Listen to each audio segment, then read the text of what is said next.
ما شاء الله على روح هو يدي dadka qaar waxay yiraahdaan waa ogaadeen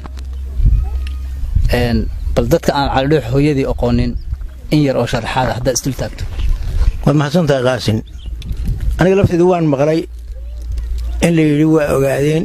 waxaan kaloo maqlay in la yiri qamaan bay habar wadaag yihiin arrintaasi waa arrin waxba ka jirin iska fakatay aabbahay hooyadii waa habar awal waa Sacad Muuse waa Makaahil ashkira ducaala leeyahay qamaan bulxan laftiisa saan maqlay abayoonis baa dhalay صح labadani waxay ahayn laba nin oo kaftama oo is yaqaana oo isu gabiya oo isku lad ah saaxiibna ah sida la sheegay laakiin habar wadaag ma ahayn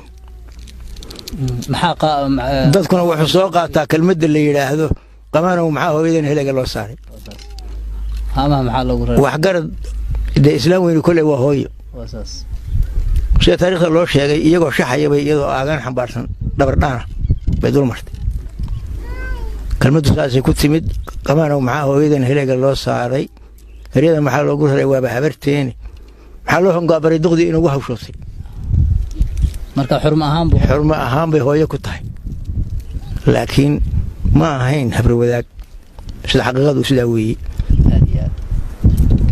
aad baad u mahadsan tahay